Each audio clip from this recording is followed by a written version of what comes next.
Bear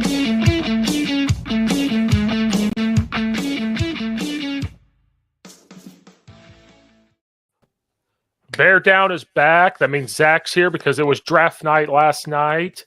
Oh, yes. Zach, what's up? Welcome back. I am. What's up is we got two versatile and very well mannered guys that are going to be on the offense this year. Some excellent pickups. Obviously, one of them pretty obvious. It felt like at this point. The other one highly was likely to be picked up at number 9, and good set of guys to pick up. Look, it's a good day in Chicago for a reset. The Bears coming in are going to have. I don't know. I feel great is all I can say. I've been kind of like, this is the show I need to process this with. So I'm glad I'm having you here for this because, we get a reset and I feel much more confident than I have in some time as a Bears fan going in now. And we're not even done with the draft. There's still 2 more picks, but I feel great right now. I really do. I know. I feel way better than when they picked up Justin Fields because there was a huge – I will say this. Obviously, number 1 pick, we obviously knew they were going to pick up Caleb Williams. They could have thrown a curveball and picked somebody else, but I think that if they would have done that, we would have seen pitchforks and everything and, riots and – I wouldn't be able to drive around town here in the suburbs. There would have been street blockings. There would have been, everything else. But we kind of knew they were going to pick Caleb Williams. They picked Caleb Williams. I remember back when they picked Justin Fields, there was a whole ton of support for that pick, and they were very excited. But I was part of the camp that didn't like the pick. I think there's more support for this pick than there was when Justin Fields was picked up. And I also think it's because of the pieces they've added in free agency and what we have going on there. They did, they even showed the new stadium they want to build. So there was this excitement. There was this excitement around it, just to add more excitement. And I think because this is Ryan Poles picking the quarterback after he was part of the Kansas City Chiefs and evaluated, the great Patrick Mahomes. And so I think Bears fans are more rejoiced with this pick as of right now, with Caleb Williams. And then obviously with the number 9 pick, you're picking up Odunze. I always say his name wrong. From Washington, just to add another weapon. This has to be the most perfect situation for a first-round quarterback to come in. And it's crazy that we say that about the Bears. This has to be the most comfortable situation you're going to walk into as a quarterback and a receiver coming in for your first year as a rookie. It has to be great. They have to feel pretty good right now.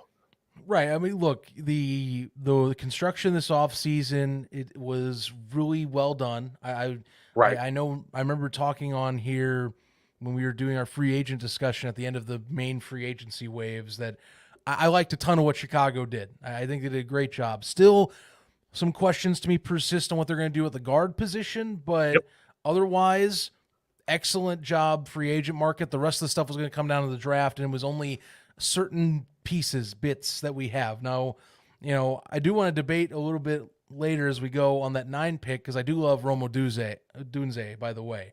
But it's fascinating because there's a need I thought they could have addressed there that we'll talk a little later. But right now, you add in Caleb Williams and Odunze, that offense on paper, as long as Williams is what is promised and is a better passer right out of the gate, we know he's mobile. The mobile question's not the problem.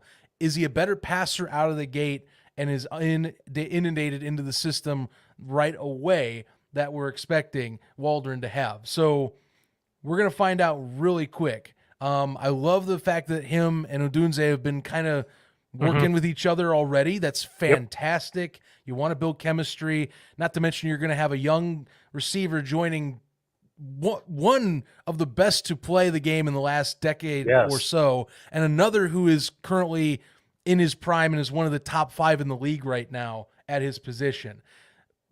I mean, it's a great offense. DeAndre Swift being in there is an upgrade at the running back position alone.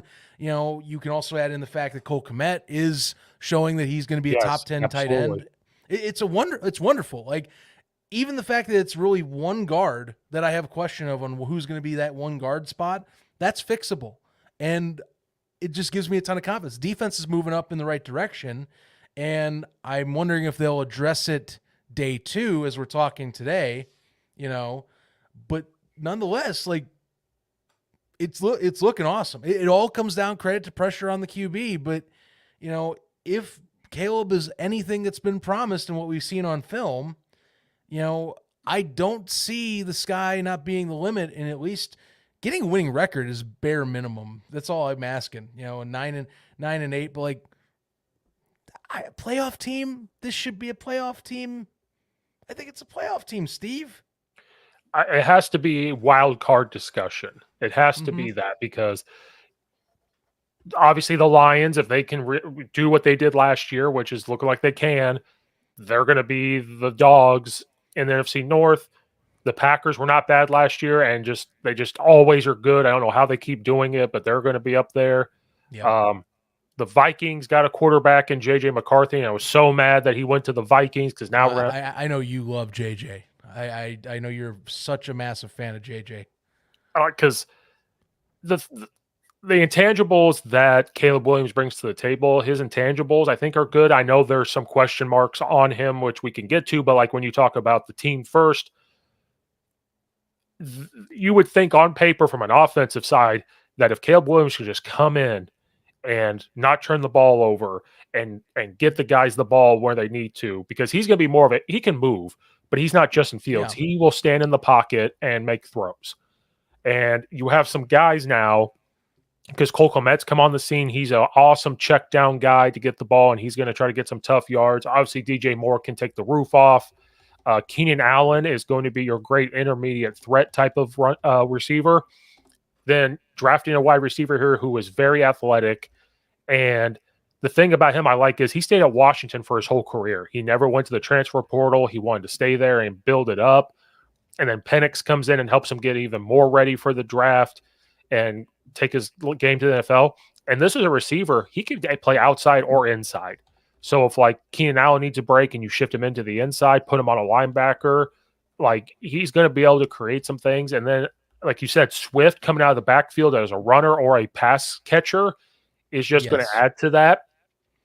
The offensive line, you fix the one piece because they started to grow last year. Offensively, like I said, on paper, if they can come and execute, you're looking at hopefully a wild card. I don't see them clinching a playoff spot quite yet, like you're guaranteed, but they'd be fighting for that wild card spot just on paper. And so I feel more confident about the offensive side of the ball than when they drafted Justin Fields. Like, I feel way better about it. Well, to me also, Caleb, I felt like he was needing to do more, and I still believe my thing is that he's a better passer coming out of college than what Justin was. And again, Justin, for everyone that talked, we've said it, marginally got better as he was with Chicago, but not fast enough. And that's the reason why this was even a thing and we moved on, and why Ryan Poles pulled the trigger, and here we are. It's his guy. And Justin showed flashes again, but, well, not enough to where we can feel confident that this team is going to move in the right direction really quick with the capital that they had available. So, I think this is still the right choice. And honestly, like I said, watching Caleb's film, and seeing a bit more of what he can do. Again, he's mobile, but he has the throwing ability at all levels to execute this passing offense. So, like I said, Shane Waldron is a great guy, I think, to have this. Again, you see what he's done and what he did in Seattle for years, and now coming in and being the guy to help and mold a rookie quarterback who, honestly, his only faults I got to throw on is that he is a scrambler, and he's great at helping, and I think at least improvisational work, but it's all about kind of toning down some of that improvisational work. It's still great, but clearly that was like one of the bigger dings that scouts had for the few things they had on him was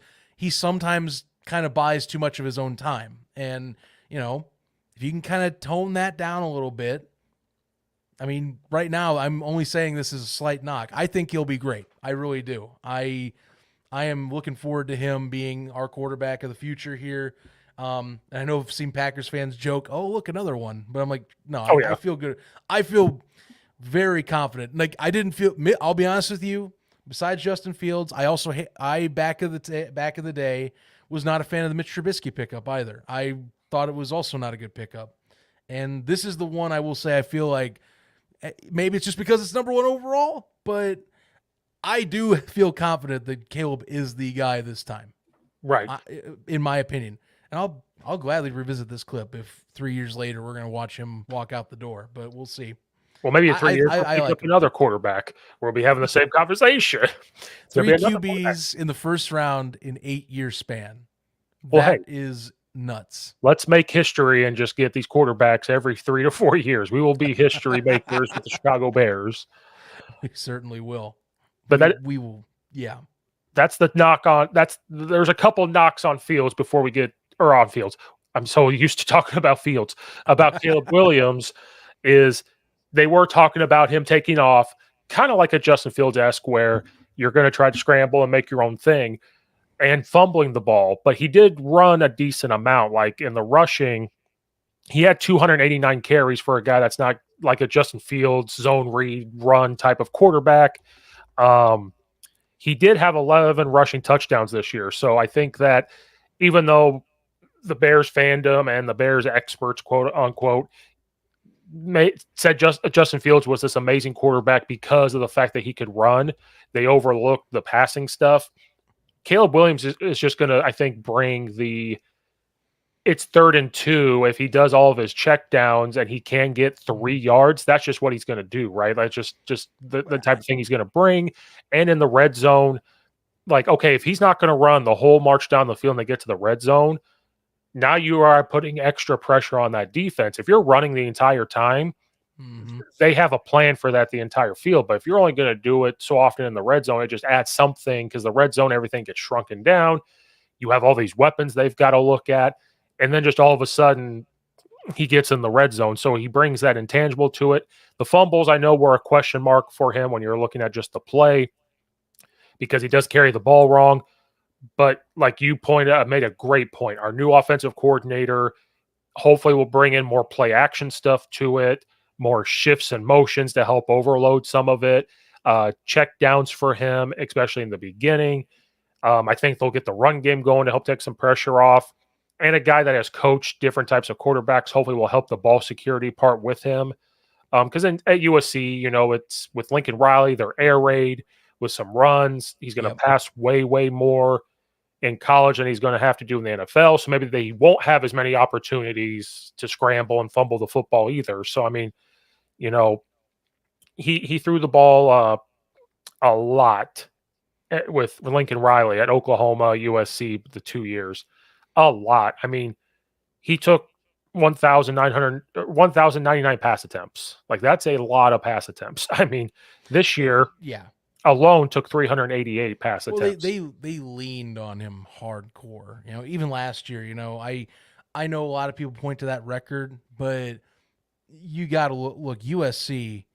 If you watched how that roster was put together, it was a disaster.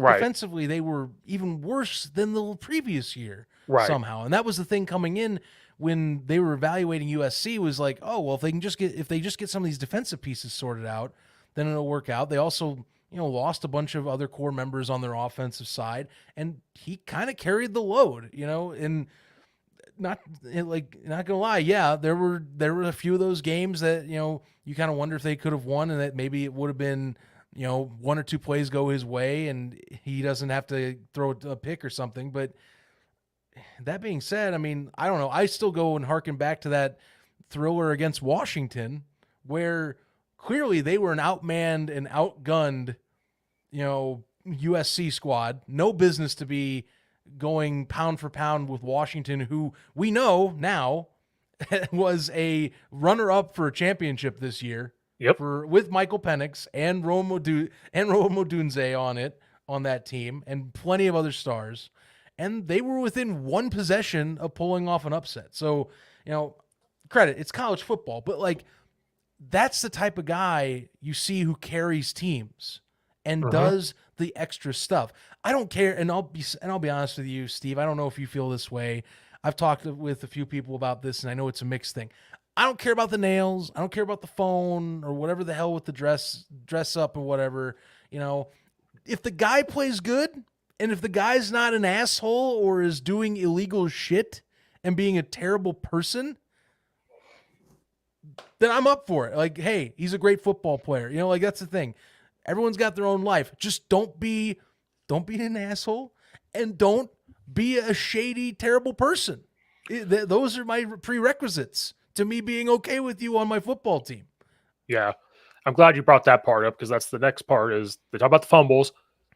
Yeah, I'm not a fan of the painting nails thing. I'm not a fan of. I mean, I get it's not normal, but like, does it affect him playing football? That's my question. You know. Well, that's the thing is if that's how he lives, but he is a team player, he grows into a leader spot, doesn't bring any outside noise involved, he's not hurting anybody, then we have to be okay. I will be okay with it. The knock is it didn't look that way this year at USC. The year before, I said this. If he I know. the year before, I would not have had questions because it seemed to be working for them. I think they were in talks of like if they can get a couple things done, they could make the college football playoff. Then they lost a couple games. I think it was only 2 or 3 maybe. So it knocked them out. Heisman Trophy winner and stuff like that. But then this year, you know, it got talked more and more about painting the fingernails, the way he dressed, which I don't care personally. Like if that's how you live, I do not care. You're not hurting anybody.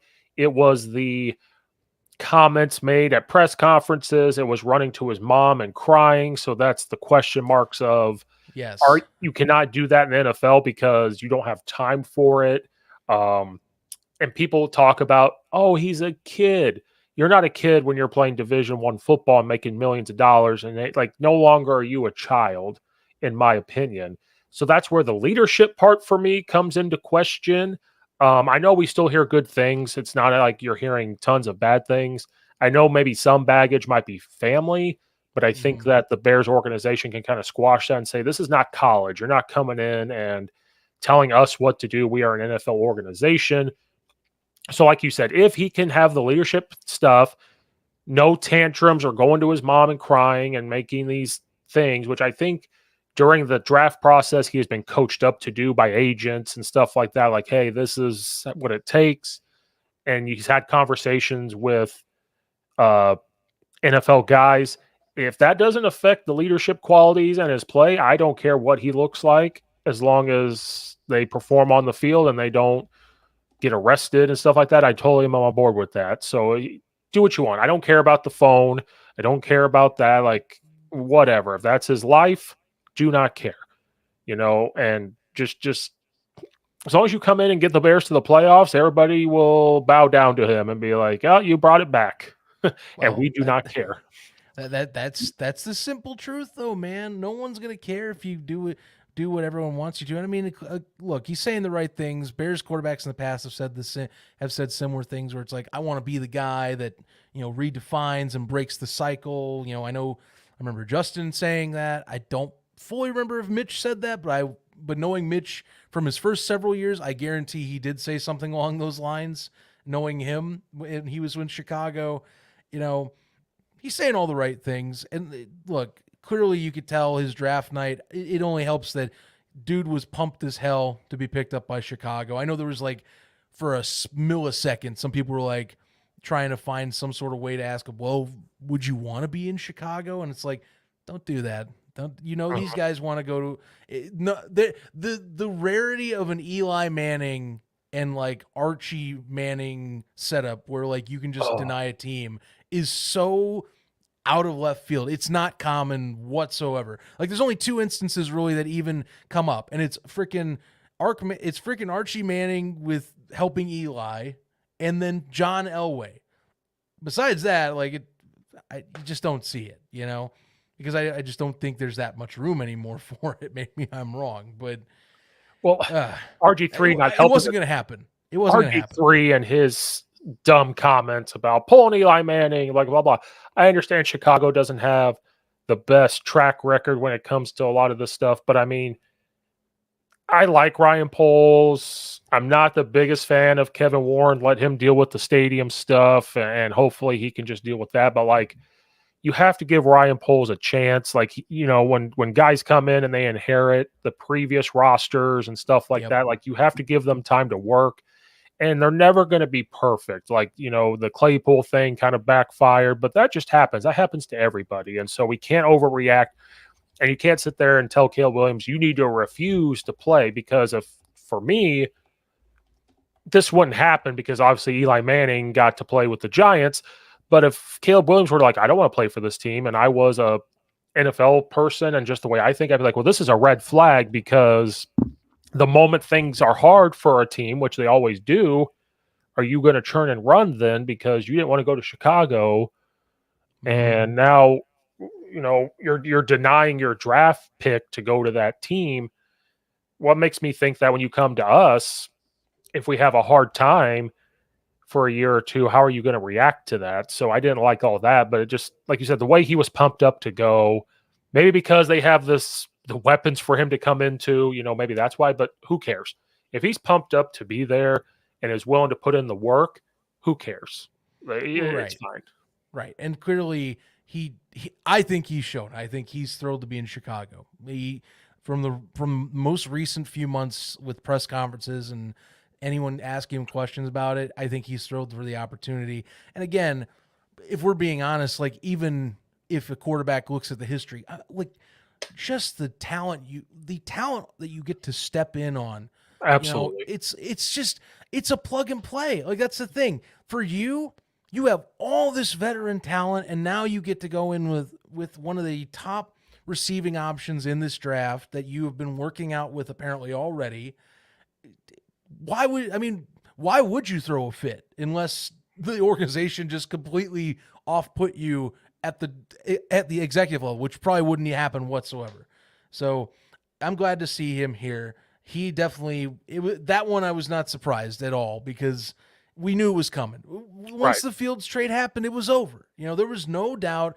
I know Jaden Daniels has freakish athleticism, but he still has a few things I think to sort out in terms of getting not a bit scrawny and is a decent thrower, but I think not as good of a thrower as Williams in some regards. Drake May was a good thrower in comparison. I just think there's more hype around Caleb Williams and maybe a bit more athleticism with Caleb, to say the least. Both are excellent throwers, by the way. It's just that Caleb, I think, gets a little bit extra because of his legs, and he's a bit better at creating plays, I would say. Right. So I'm very fascinated to see where all these QBs go. 6 of them in the first round, in the first 12 picks, for God's sake. And not only the fact Chicago gets Caleb, there's going to be 2 rookie quarterbacks in the NFC North with J.J. McCarthy, who's now the franchise over for the Vikings. They can deal with him. Those will be some fun matchups this year, rookie versus rookie. Yeah, it's crazy for JJ. I know we're trying to stick to the Bears, but for JJ McCarthy going from like, oh, he won't be picked up till the 3rd, 4th, 5th round to going all the way up to the 1st round. His stock, astronomical. I can't believe the rise, man. I really can't. Well, I mean, what I liked about JJ McCarthy was he didn't make dumb decisions. He didn't try to overextend. He managed the game well, and he was a leader. When you watch the last 2 seasons of how he was a leader, like that's what a huddle needs. And so, I mean, I guess if you're looking at the Vikings, he may not even play right away. That's going to be the difference. I know they signed Sam Darnold, maybe. Well, they did sign Darnold to a 1 year, and I mean they could kind of usher it in. It all depends on how patient they all are over there. Yeah, that's really it. It's all about the patience. He will play this year, I think. I think for JJ and that type of situation, he will play. Now, if he went to a place that had an established starting quarterback, he would obviously sit for probably 2 to 3 years, which would be great for him, but he's probably going to have to come in and play. But he played in a similar-ish pro-style system already under Jim Harbaugh, so he'll be fine. So for Caleb Williams, he's going to be a plug and play, obviously. He's going to start the very first game. He's going to be the guy. But what a better, we've said a million times, now that you add another receiver and the number 9 pick, and we can talk about that number 9 pick because that's all we talked about at work was we know Caleb Williams is going to be the first pick. Of course. Steve, what should they do with the number 9 pick? But I mean, you add another receiver to that room. They're obviously trying to focus on offense and make sure that he is as comfortable as humanly possible coming into this. It should be a high flying, consistent offense, hopefully coming in. But we can get to that number 9 pick discussion for people is they kept asking me, what do they need? What do they need? I personally said at number 9, if there is a wide receiver that you just cannot pass up, they are going to take it. I get it. They're going to have to do it. I said, me personally, you need to look at a offensive lineman or a edge rusher. Like that's just kind of their big needs for me. And so when they was coming to that pick, I saw him on there. I said they're going to go with a receiver. And I'm not totally mad about it because I think later on in the draft you can find a guy to play offensive line that can come in and play. They're still available. I think you can find an edge rusher. Free agency's not over, so you could still maybe find some diamond in the rough type of thing. Yeah, of course. So I'm not totally mad about the pick just because there was a wide receiver there. Now, if he was taken before, you would have seen a lineman be picked, I think. But I still do think they needed a lineman. I was just sitting there like, you have already these receivers. That's why I said I would have been okay with a lineman because you have Keenan Allen, you have DJ Moore, you have Cole Kmet, you have Swift. You have these weapons that you already have. So you kind of need a lineman, like in a bad way. Yeah. Yeah. I don't know if the value was there at 9 though. Right. That's the problem I have if we're talking O-line is the value kind of got sucked away really early and it was expected, JC, like we don't need a tackle. So like JC Latham wasn't going to fit anything whatsoever or Joe Alt, but for the interior guys, there wasn't really, I think, a value worth at 9, a lot of some high profile tackles, but not too many guys that were fitting the system that the Bears need. They need interior guys. They need maulers. They need guys that are great at the interior game and reading where the blitzes are coming from or to move with the pocket. That was what they needed for a guard. And you notice the entire first round, for the most part, all tackles everywhere. So, only that you have to wait till pick number 20 for Pittsburgh to even get any interior offensive lineman off the board. And I just don't think it was there at 9. So that removes the lineman concept. You can maybe discuss it second round, which I think is going to be interesting since they didn't take what I thought they were going to take if we were talking need. And I thought, holy crap, Steve, with Dallas Turner slipping because the Falcons didn't pick him up, like many drafts were saying, I was like, oh, hey, here we go. Dallas Turner's coming to Chicago. We'll knock out that edge rushing piece with Montez Sweat. We'll have excellent rotation now with Pickens being a great run stopper. Dexter gets another year under his belt and builds off what he did. DeMarcus Walker's a great rotational piece off the edge too. No. And I was like, okay, fair. The line got better as the year went on and Sweat helps a ton. And there's a second day.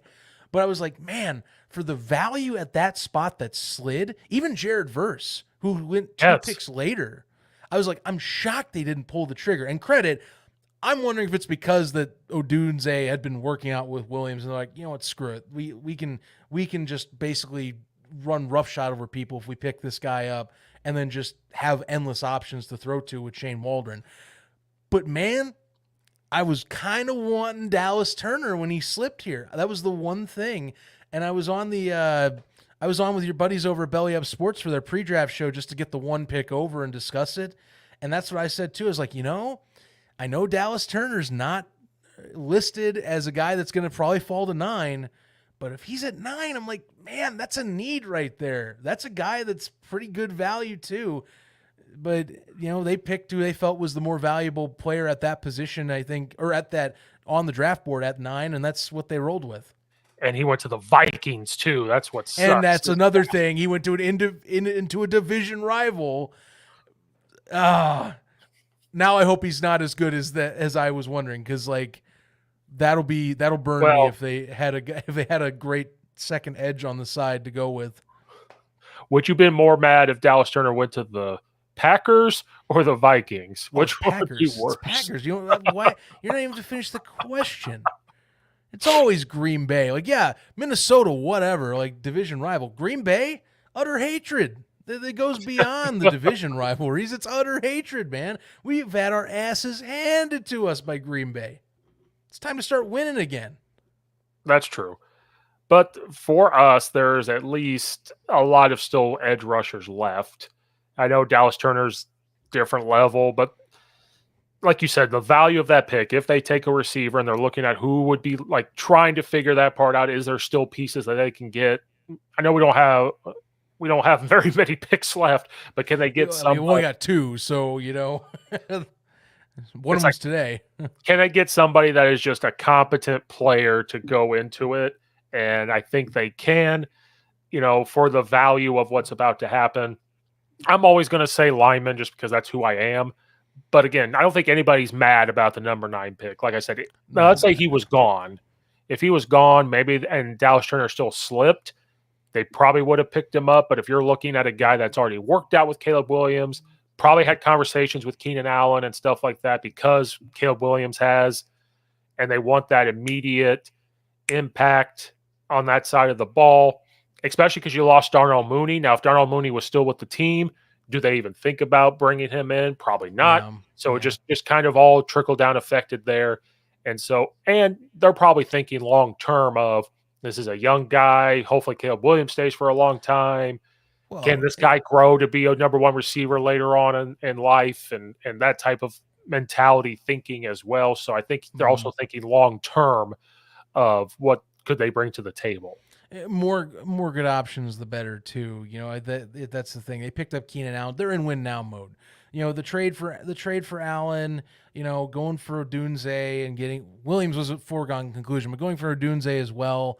They like where the defense is at. Paying for Jalen Johnson again still shocks me given the Poles' track record with paying in-house talent. So it shows something. It means that they're in win now mode. They know that they have a roster that should start competing for playoffs. If not, I don't know if I'm full confidence saying division, but they're definitely going to be even more competitive this year in the division than they even were last season. And that's saying something.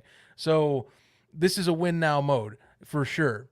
And I'm hoping in the second, it's in day 2 today. I hope that they do add that piece that I want at edge, like we're talking, because there are 2 guys on the board. I'm just doing my quick scan, and I'm totally like, oh, yes, I forgot these guys are available. My pick, I want Jonah Ellis from Utah, by the way. Maybe it's because I've watched a ton of Pac-12 this year, just for my own occupation I have. You can connect the dots.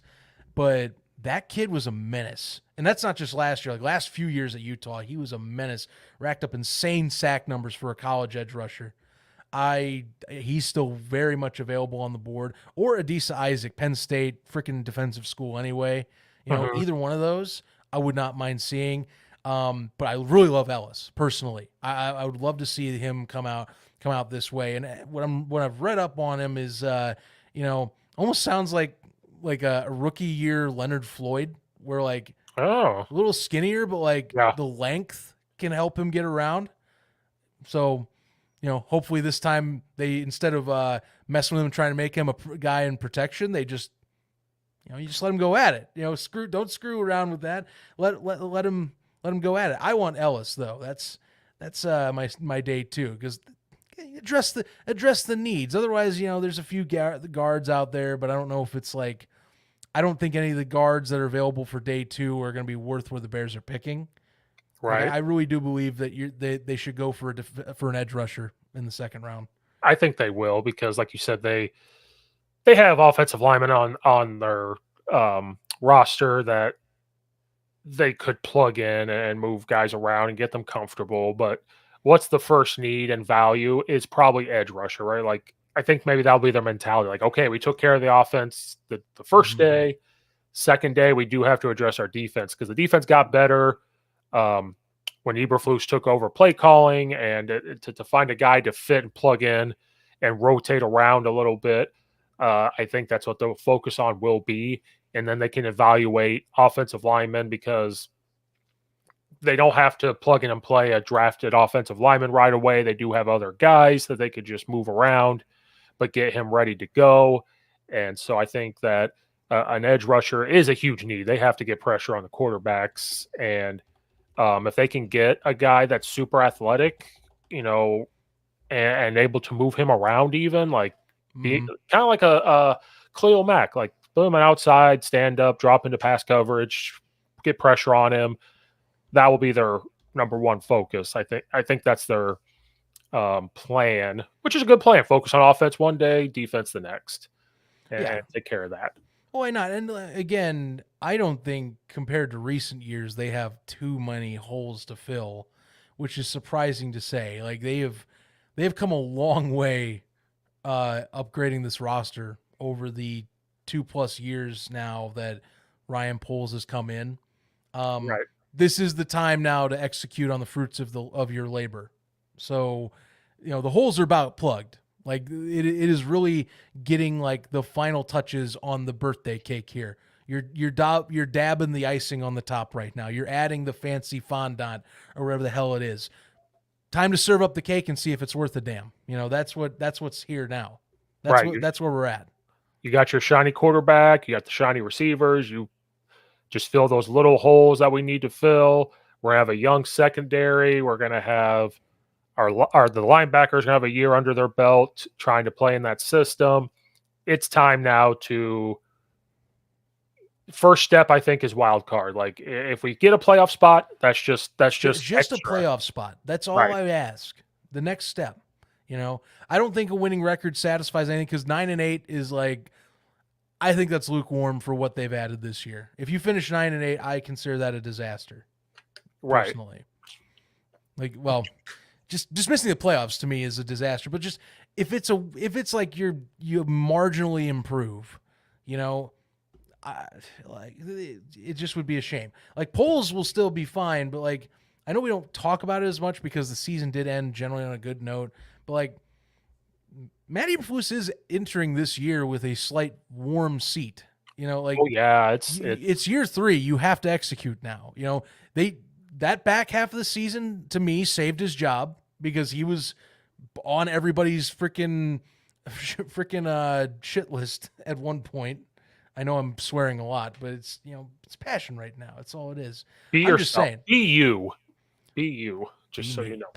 Be me. Well, you know what? He's on that list that I just said a minute ago. It's that simple. It's time. He took over the Ravens' defensive play calling, so I think that shows he's adaptable. He credit. The circumstances very much forced that hand, but I think he finally realized, hey, let's do what I was great at in the beginning and just start calling the defense, if problems are persisting. And it worked for the most part.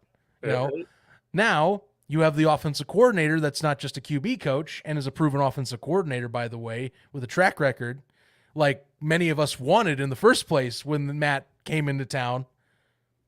That's going to get a rookie quarterback with a ton of weapons. I say it's time to put it together, everybody. It's kind of time. It's definitely time. And I know one excuse will be you have a rookie quarterback.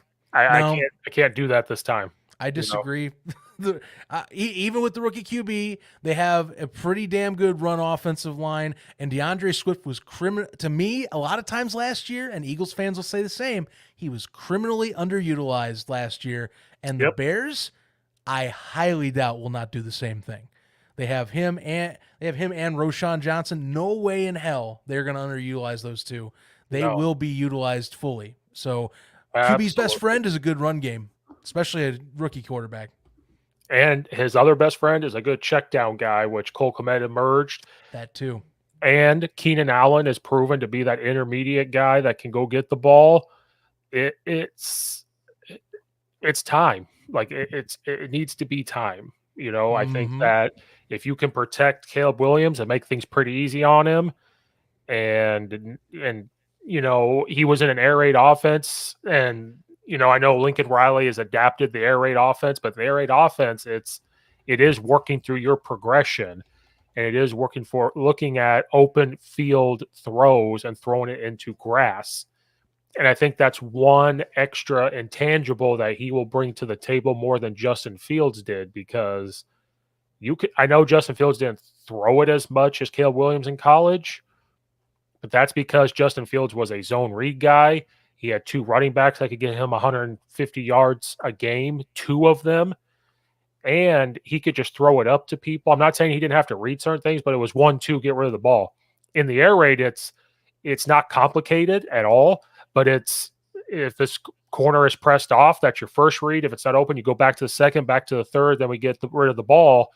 And if Lincoln Riley practiced it like Mike Leach did and Hal Mummy and company, hopefully in the NFL where he could look at progression, and because he's adaptable to throwing it to an open space and them to go get it, hopefully with a lot of practice and exposure, that could just hopefully progress if he doesn't get happy feet and take off and all those type of things. But if he can do that from the air raid type of perspective offense, hopefully it can be ready now. Not saying he's going to come in and dominate right away. There's going to be some bumps and some learning and everything else. But he also didn't throw a lot of interceptions either. For as much as he threw the ball, he did not throw that many interceptions either, if you look at it. So hopefully that can translate into year one when they're, coming in and saying, okay, we have to compete in this NFC North. We have to come in and fight for this wild card or a playoff spot. Don't have to win the NFC North because I know the Lions are there and everything. But if you come in and have this offense click and this defense get pressure, hopefully it's a way better season than what we had last year.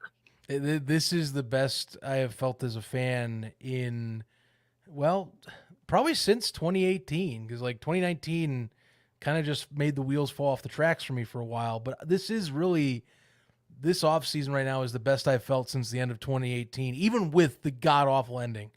Like that aura of, man, the future's bright. We got a ton of stuff ahead of us. Nothing's going to stop us. That's where I'm at right now. I feel like we're at the beginning stages of that. Absolutely. I'm hoping that's the best case. And not to mention, and Steve, I think it's a great segue, that I'm happy that the Bears are going to be on the lakefront. Oh yeah. That seems for the foreseeable future. Only one problem with the picture. What do you got? Where the hell's the parking? Hey now, there's parking. They showed it off. Now credit, I don't think it's enough parking. No, where's the tailgating? Where's the parking? Where's all of that nonsense? That was the only thing. What's funny is the render did a terrible job showing off the lot that is on the south side of the stadium. But at the same point, it's not that big of a lot, and you're building the stadium on the old lot. So what it's funny is like the map shows like you park south side of the stadium, or it sounds like maybe my camera decided to be goofy, but whatever. Maybe it sounds like Adler Planetarium and the museum are now going to be tailgate lots. Oh boy. Because the map shows you can go park at those areas is the plan. So are they going to tailgate at those lots now? And not to mention too, Steve, that they're trying to put, what they're doing with Old Soldier Field is going to kind of become an entertainment place if they have their plans done right. And that spaceship can be destroyed. It's over for the spaceship. Bye-bye. It's done, so. God almighty. But I love how they're going to keep the pillars and stuff like the traditional Soldier Field stuff. So that was my only issue was the parking. But I mean, I don't drive there to park anyway, but I know that was a big bugaboo for people. And so I'm like, I take the train and I do all that stuff. I'm not driving to the freaking city. That's Steve getting fights with people. Like, I ain't driving. Yeah. I mean, at that point, I'd probably, if I were back over there, credit, these days I'm just flying in and I'm basically in town no matter what, unless I rent a car. If I was back in Northwest Indiana, I'd be riding the South Shore line into town and getting off at really Museum Parkway or something like that, and then just walk over if I were to be doing it. But, for the plans, that was something that was a nice touch just to kind of hype everyone. We knew the draft was going to be a big day for Chicago anyway, but the stadium plan, if they get it done the way they want it, renders are never 100% what it's going to be the final product. That is And it's got to get That is a approved. common thing. Everything's got to get approved. Right. It's got to get approved. They are going to talk to, I think it's like the Illinois Sports and Entertainment like committee or whatever. It's like a government body. You probably know more than I do on that. But the Chicago mayor's office is saying their taxes are not going to get raised. The Bears have said they're going to pay for 70% of the entire stadium, which is huge, by the way, given the fact that it seems like any new projects that teams have done, they usually pay for less than half. Yep. So that was a massive thing that they're putting up. Like, look at these renders. Like, I love what they're doing to honor the history of Soldier Field and leaving the columns as like a walking historical monument. And then, of course, the window into the downtown, just like Soldier Field used to have over the north end zone. Yep. I love it. Great callback. If and they can do this stuff, it's impeccable. They're going to make this a park for people. I bet you the CPS schools can play football games there. Mm-hmm. They're going to have these baseball fields. They can make it a kid thing to help keep kids out of trouble. Like, there is so much open opportunity for that type of stuff. And I know people aren't a fan of the dome, but and you know, the weather, I understand that. But they're thinking to pay this off, if they're going to put up the money to pay it off, they have to be able to host NCAA basketball games, Final Four stuff. They have to be able to host a Super Bowl. That will bring in huge revenue. They are thinking, okay, we also have to maybe they can host WNBA games. They're thinking that we have to move with the times. Like, we have to be able to do these things. They can host so much stuff there. And that's the move. College football playoff games, like that type of money, the TV deal for that, and the render video shows it off perfectly, like you're saying. NCAA championships, college championships. Like, for example, me living in Indianapolis, Steve, like, they host the Big Ten championship down there every year, but the Big Ten's office is it's up in northern Chicagoland area. Yeah. Exactly. It's in Rosemont. That's why I said Chicago. And if I said Chicago, people are like, that's not Chicago. I'm like, give me a break. The airport's right there. Stop it, everybody. Give me a break. I know Rosemont. Like, chill out. Because people do get antsy on that, and I'm a region guy, so that's also another thing. The Indiana dude. But no. Look, I'm just saying, a lot of opportunities. And they probably look at Indianapolis down the way with Lucas Oil and go, man, if we just had that dome, we could probably bring all this stuff to, the third largest city in the United States and the third largest media market in the U.S., like right on the lakeshore in downtown. And sure enough, that's what they're doing. And the more I used to be like complete anti on the dome part, because it's like, it's the cold weather advantage, but the economics make way more sense. The more people have talked to me about it, or you've talked to me about it, like, look, personally, myself, I know I've talked to you about this and differences here. I love Chicago. It is my favorite city, and not just because I grew up an hour away from it, but like, it is a wonderful city through and through. It deserves to have events like that, and that would be a crown jewel to have at a city that has so much already to offer. It also helps too that, like, part of the reason, not just the outdoors, why I wanted the Bears to stay on the lakefront, there's not many big markets that get to have it in downtown anymore, Right. And it would have been, I know Arlington Heights has the room. I don't know what the hell they're going to do with that lot anymore unless the new plans fall through. But there's a special place of having something like that. It's such a big area in such a big city like that as a part of your skyline and right there. New York can't say that. Los Angeles can't say that. Dallas can't even say that, for God's sake. And I went to Arlington just a few weeks ago. Arlington is a freaking drive to get out of there. Dallas Metro is huge. Arlington is a freaking haul to go out there to Jerry World. Chicago with this plan, which sounds very likely to get done, it's right there. You go to Chicago, you can go to a Bears game. And I know it's kind of silly because the suburbs are there, but like, there's just something special about knowing you can go to the city that you enjoy going to, and the game's maybe several blocks down the street. at an excellent park venue that already hosts one of the best museum districts in the United States. It's a Yep. wonderful thing to have. But I also was told lawmakers in Springfield said this is not a priority, so they don't know. Mm. There's a lot of hoops, especially because they were banking on that Arlington Heights thing and everything else. And so Well, there are going to be some hoops they got to jump through, and a couple things. Now that's just he said, she said type of sure, thing. sure. And Now here's my counterpoint.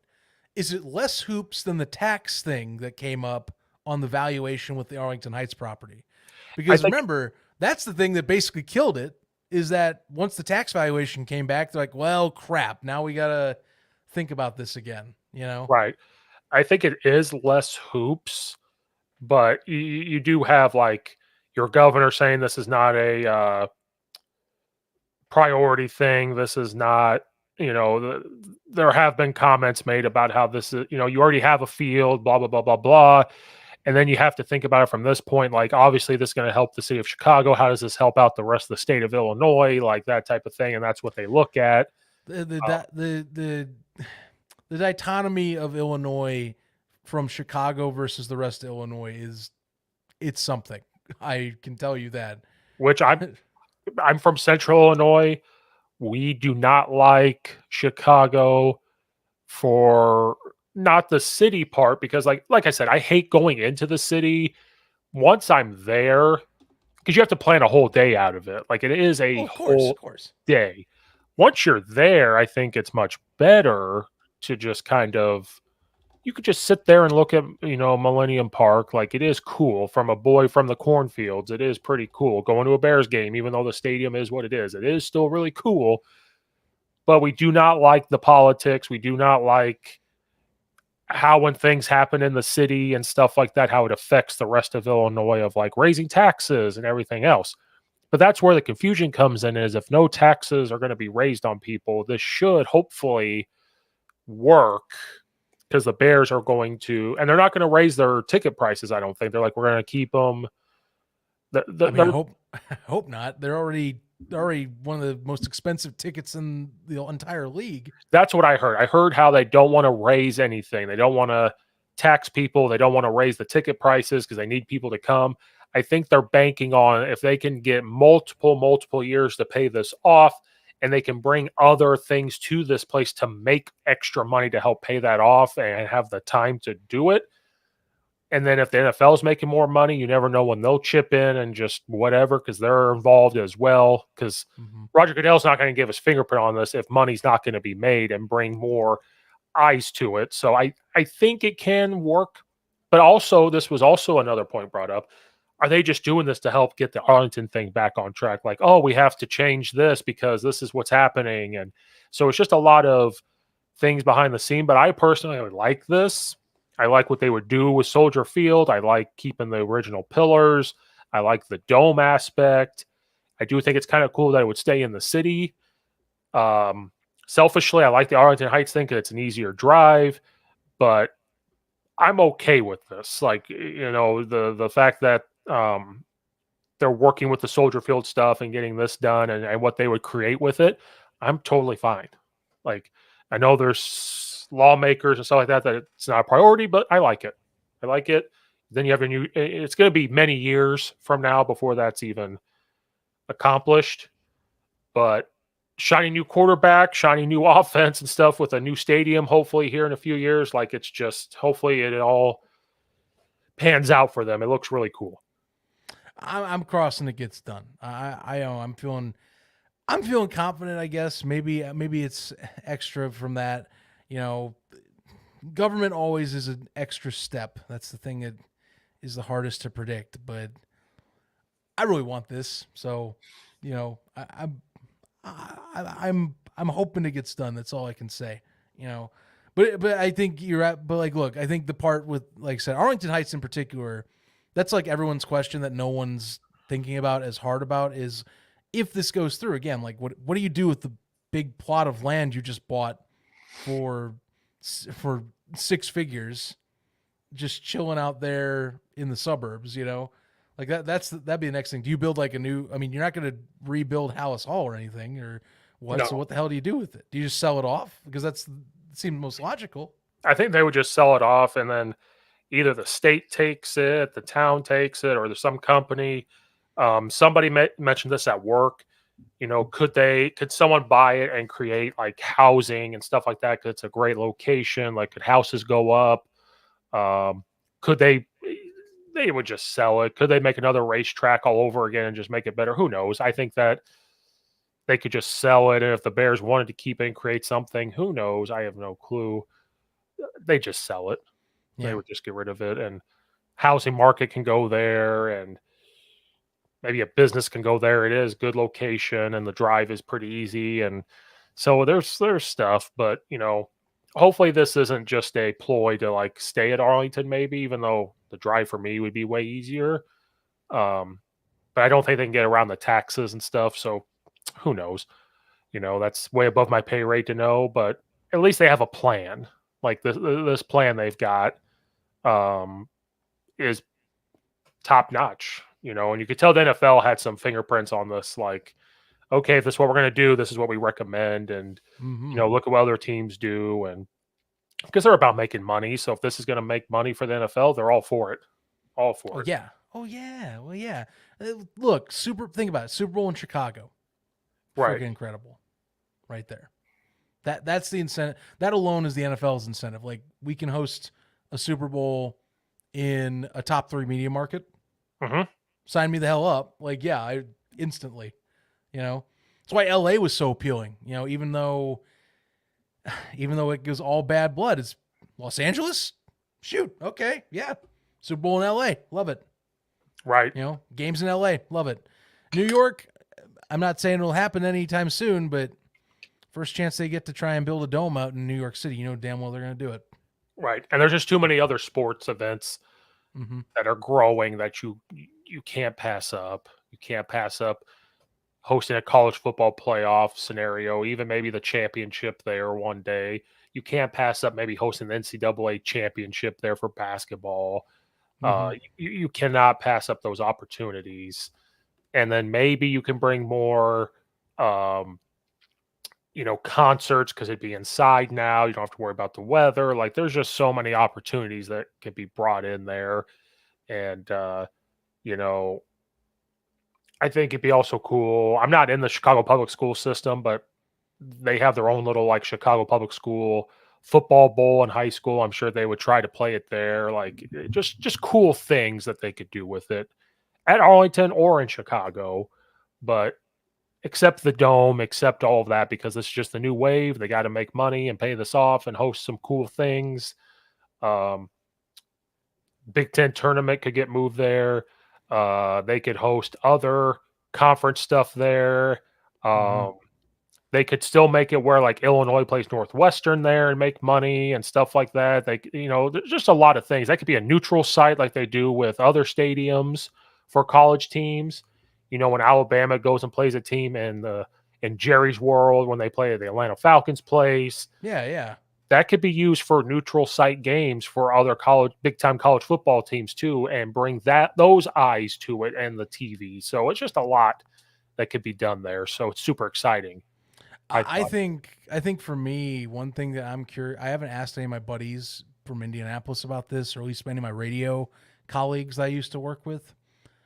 But I am wondering if they think that this would threaten Indianapolis's essentially stranglehold on getting these events from Chicago. It's going to. Because that's the thing that if I'm an Indianapolis city official and I'm seeing that, I'm kind of getting freaked out. Not saying that you're going to lose everything, but let's be honest, if there's availability and you can take your event 3 hours up to a much larger and more prominent city up on the lakefront, it's not saying it's impossible, but your events will start shrinking down, is for sure. Oh yeah, it does affect Indianapolis for sure. Because if you lose that Big Ten tournament, I don't know if they would rotate it every year. Like, hey, this year's in Indianapolis, this year's here, whatever. But that is a threat because that's 1 year of you not getting revenue. And it's a threat to the local bars and restaurants too. Like that is a threat to that because that's less foot traffic coming in. So yeah, if I'm Indianapolis, I'm a little bit worried. So don't be shocked if you see Indianapolis even try to upgrade some things and change it up a little bit to try to compete too. So it's going to be a battle between Indianapolis and Chicago and company when if this goes through and it becomes this great new media market type thing and this great venues but again, like you said, it also brings in revenue for the museums. You got people coming in for like a couple days. Oh, let's go see the museums. Let's go see this. And so it does Oh, yeah. bring a lot to that. And but what's also cool is they're thinking about jobs. This construction jobs. You're going to see the bars and restaurant stuff go up. Hopefully, when you're bringing this in. So just a lot. But yeah, Indianapolis, you better be worried a little bit for. You're still going to host things. You can host still, they'll still host some things there, but it's not going to be as much. And so, yeah, Indianapolis is going to have to upgrade some things maybe to compete there. And you got United Center not too far away. You got Wrigley Field not too far away. So like it would just all fit together. Indianapolis, you better figure it out sooner or later. Good thing you got a few years to wait, but there's time. But I mean, credit, stadium's not even if everything goes ideal, it wouldn't be done until 2028. So that's 4 years. I would wager it's more going to be like 5. I'll factor in I'll factor political items in on that. So we'll see. But I'm stoked for that. And again, stoked for the draft because it's a lot going right. Feels like a lot going in the right direction right now. Are the Bears competent? Are they making competent decisions? Is this what good organizational structure feels like? I don't know what that means. Oh my God. Could you explain it to me like I'm 5? Can you team person pick the right thing? I still don't understand it, but I'll move along with it. Yeah, I know it's even the most rudimentary ways of saying it ain't computing. The jigsaw puzzles they aren't really. I don't know. The corner piece just doesn't seem to fit very well for me. But maybe I'll make sense soon. I don't know. Maybe, hopefully, or is this a 3D puzzle that's just not fitting together? I don't understand. 4D chess.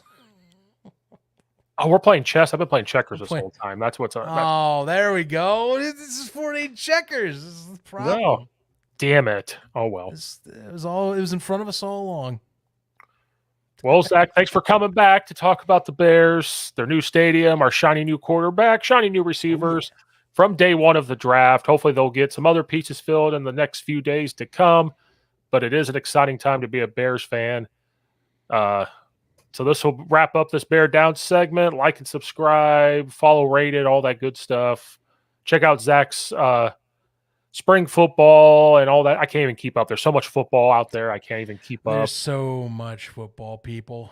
But yeah, UFL podcast around the UFL. Check them out. It's UFL week 5. Spring football's great. You should watch spring football. There's great athletes in it. Fox and ABC. There you go. Yep. Check all that out. Like and subscribe, all that good stuff. And we'll see you guys next time.